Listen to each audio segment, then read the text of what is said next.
What's up, Renee Krause? Good to see you guys.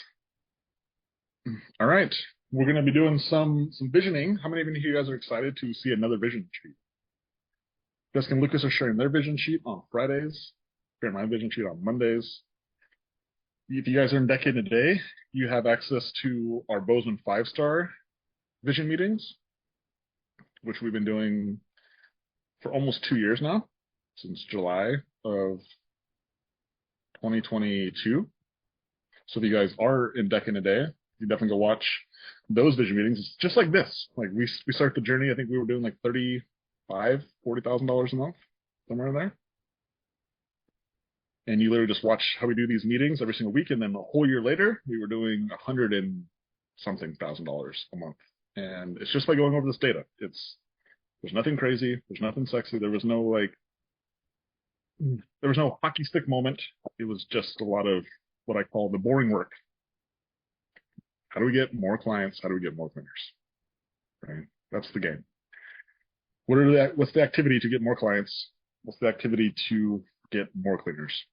Keep cleaners, keep clients, keep everybody happy. Right? To keep everybody else happy, you must be sad. That's the secret. So fun. So fun. All right. I'm gonna share my screen with you guys. And let's get down. This is week number, what are we at? 1, 2, 3, 4, 5, 6. We're doing a 6-week challenge. We're starting a cleaning business in 6 weeks, and then we're going to stop. All right. All right. You guys ready? Can you guys see my screen? Marie, she's driving. Hopefully you can see my screen. So, Jose, Alyssa, or no, Alyssa, Taylor. All right. So this is last week's numbers from Mesa 5-star cleaning. This is our 6th week in business, and you can see here that our job ticket hours last week were 64. Week before that were 58. Week before that were 74. So had a little bit of influx there. Cleaner average hours 6. This is a little bit wonky because it has our trainee in there. So technically we have 4 cleaners. So if I just did this, oh, it doesn't calculate off that, does it? Shoot. So 64, I'll just do the math here. 64 divided by 4. So our cleaner average hours was actually 16, so it's a little bit higher. But this is grabbing our trainee in there as well. So yeah, so our average cleaner hours is actually the highest it's been at 16, which is great to see. Monthly revenue. So for the month of April, we're at $5,900. So we have done already more this month than we did in March. So that's exciting. PR. Last week's weekly revenue was the highest revenue that we've had. We hit $3,000 in a week, which is exciting. So that puts us about $1,500 a week away from hitting our first goal of $20,000 a month. Revenue per clean was $233, and weekly total cleans holding consistent, lucky number 13. So 13 is our number. This week we're going to go for 13 again. So anyway, those were the big numbers. Let's see how we got to those numbers. All right, so inside ZenMaid here, we give it $5,900. Inside QuickBooks, we build $2,500. Inside QuickBooks last week, we built $2,400, and ZenMaid was $3,000. I made this change. This is actually something I got from Jessica and Lucas on their vision meeting that we do every single week.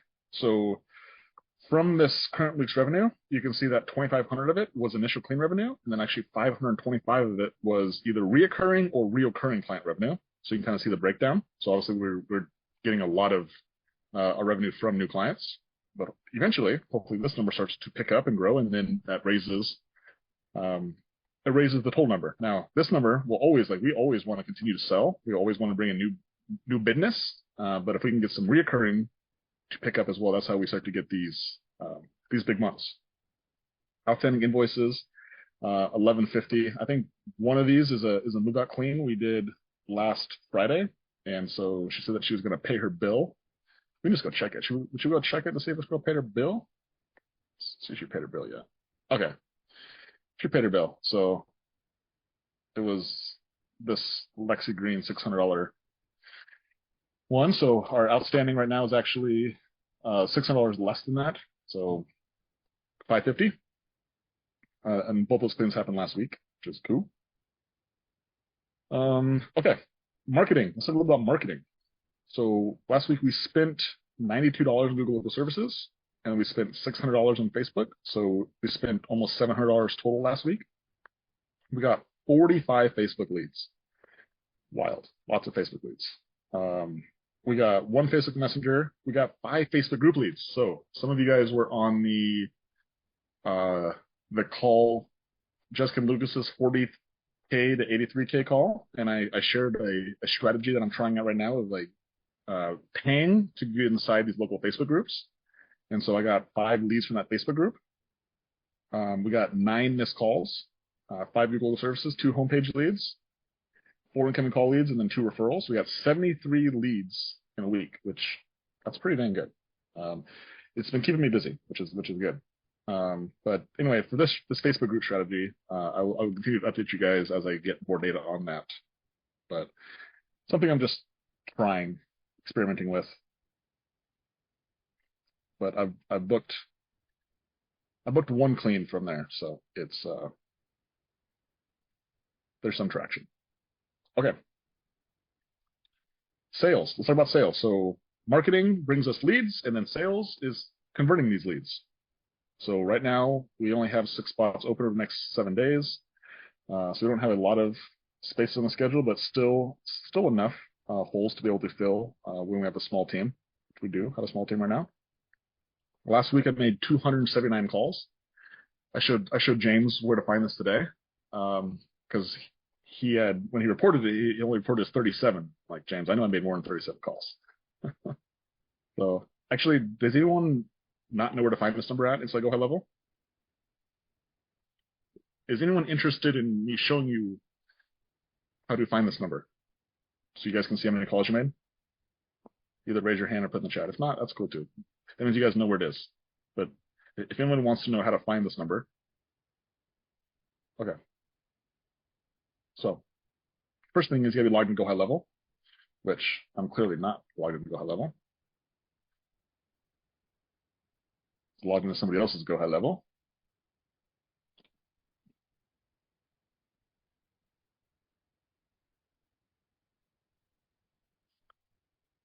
All right. So if you go down to reporting,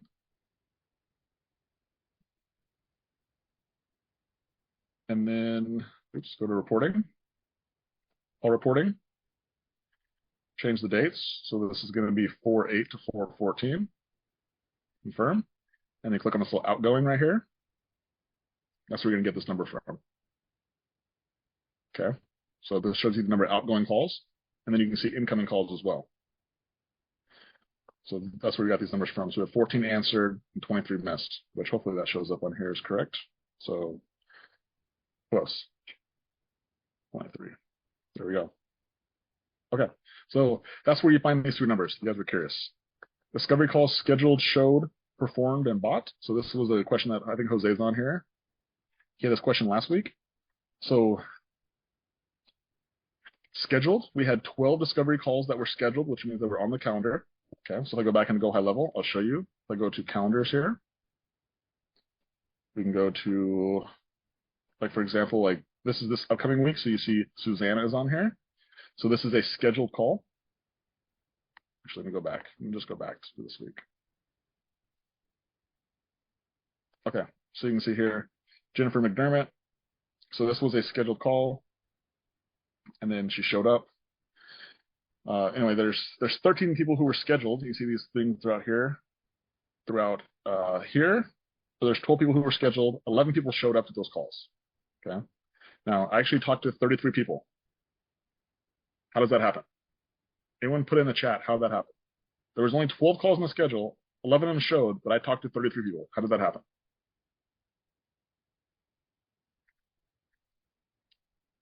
Exactly. No, Alyssa. No to Alyssa. But the other ones, yes. Yes, I called leads. I did not wait for them. I did not wait for them to call me back. I made the calls. Correct. There's a difference. There's difference. I did not wait for them to call me back. I called. I knocked. They didn't knock. I knocked. Right? Be the one who knocks. Be in control. I promise you. If you don't take control, somebody's going to. Okay? So be in control. I talked to 33 people and 14 people bought. Katie picked up the calls and she closed 3 people last week. She actually just closed everybody. So funny. So she's only just taking incoming calls. So like when I'm on calls like this, and if she's around, if somebody's calling, she picks up the phone and she answers. So, cool. I don't know, actually, James, I'm not sure if this is right because I think I changed this morning, James, because I need to include Katie in here. So I think this is actually, I think those 3 calls actually went to Katie. This is right. So I closed 11 and then Katie closed 3. So we closed 14 total last week. And it's funny, if you guys want to, I told Renee this on Friday. She was like, "You look a little tired." I'm like, dude, I've been talking to a lot of people today. And the way that it has been this week or last week is, I think it's a perfect example of extremes. Like for example, on last Monday, I talked to 5 people and not a single person bought.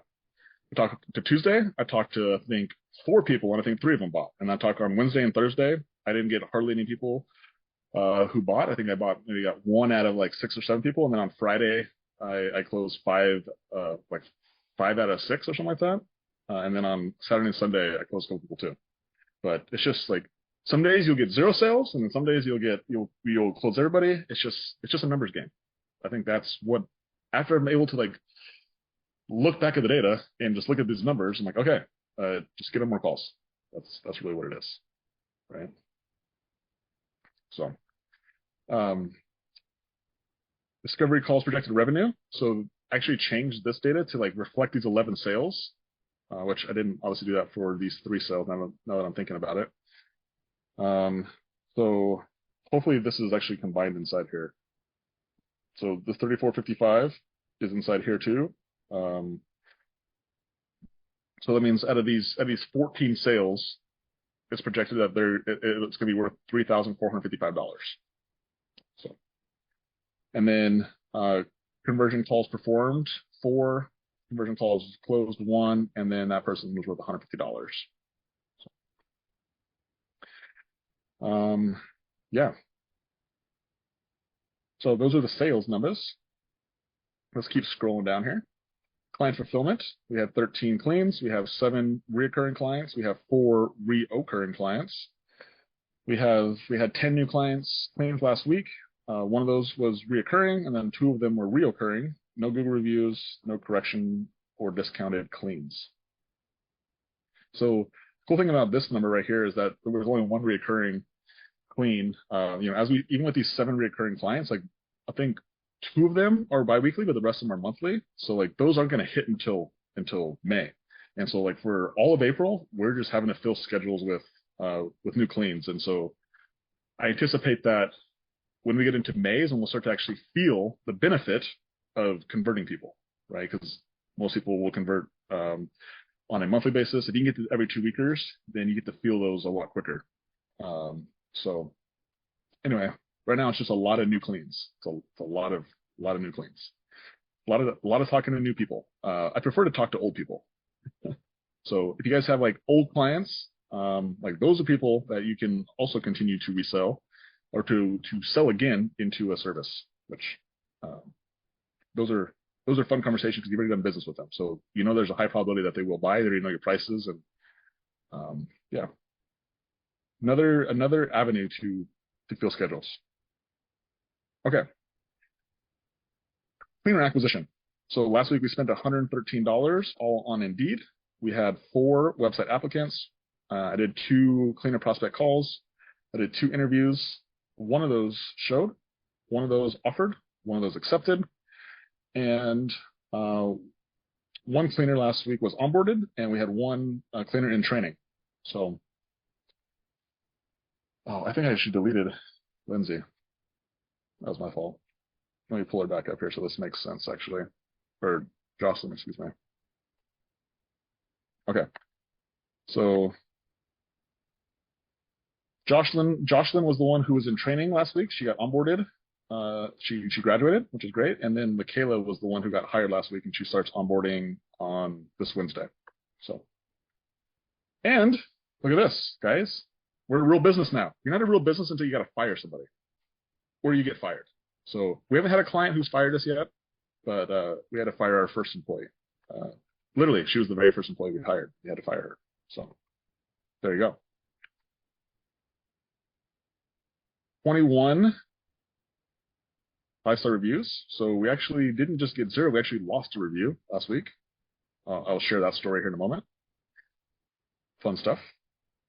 And then, yeah, here are our cleaner hours. So you can see here, Katie got 11, JTH, Shayna 16, Bridget 9, Lindsay 27, and then our trainee got 21.25.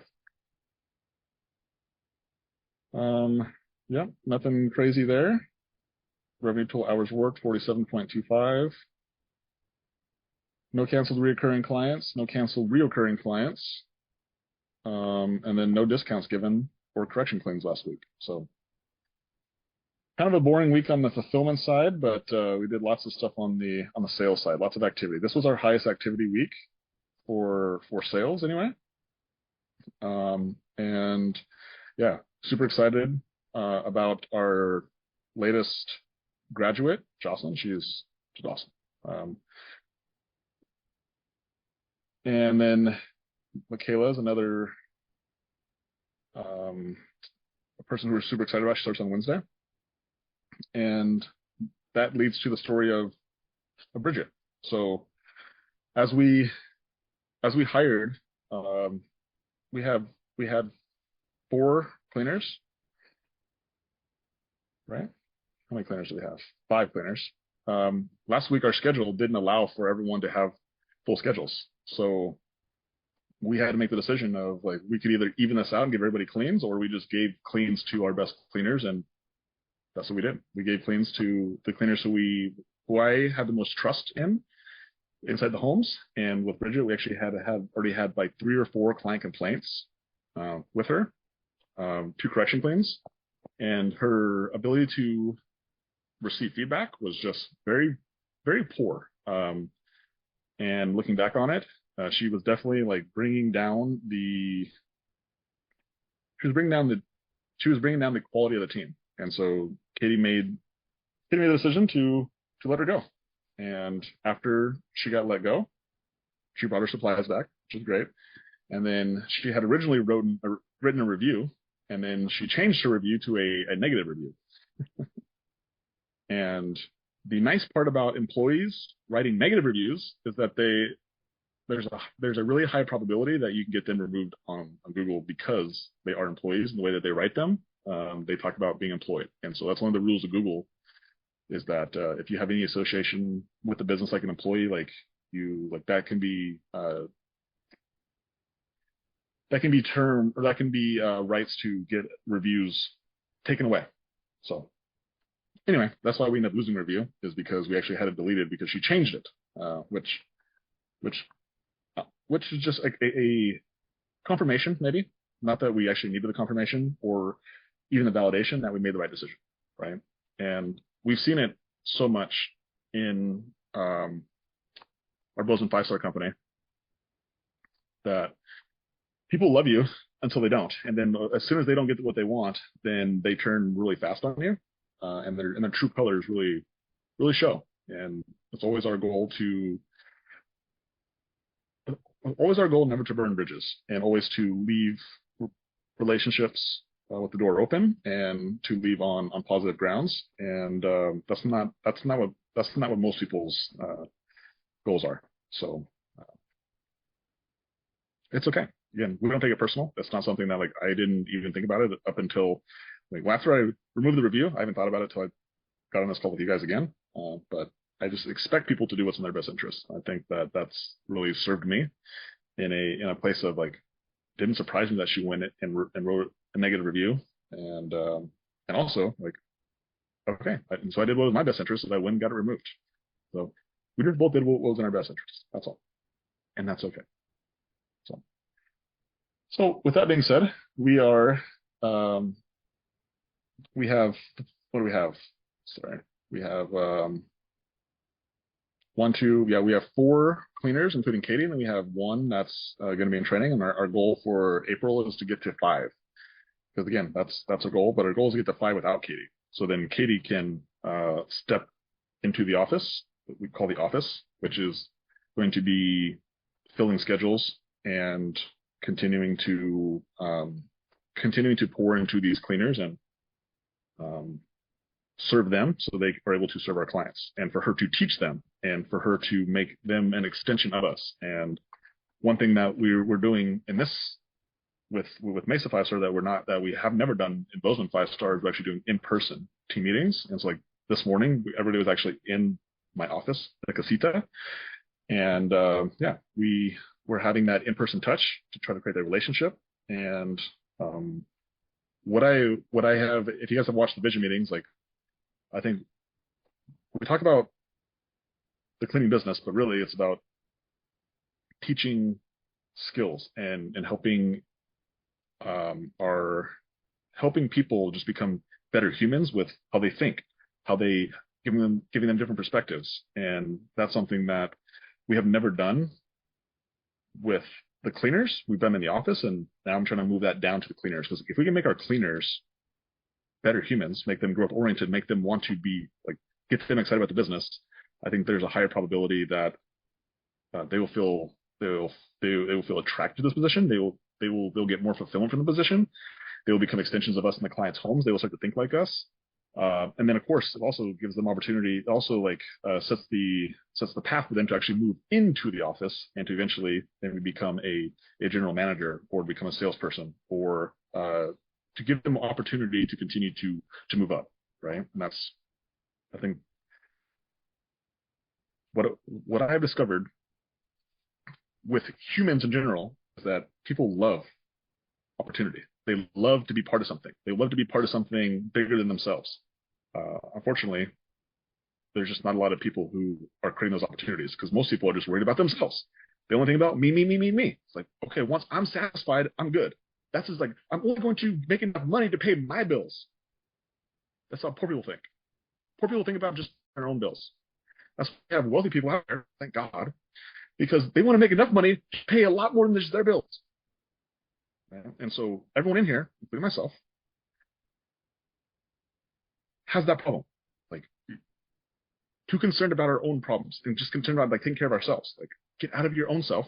How do you help more people? How do you serve more people? Is first off, is like, you stop making the bar just enough for you. Make it bigger. Right? Okay, I'm good. I'm good at $10,000 a month. Right? I can pay my bills. Cool. Right? How do you help more people? Right? It's very selfish. Okay. The more that we come from a serving standpoint, a selfish standpoint, the bigger we can grow something. Right? And it's more fulfilling, because you can only fill up so much. Like, there's only so much personal desire that you can handle. Right? The goal is to change from personal desire to personal fulfillment.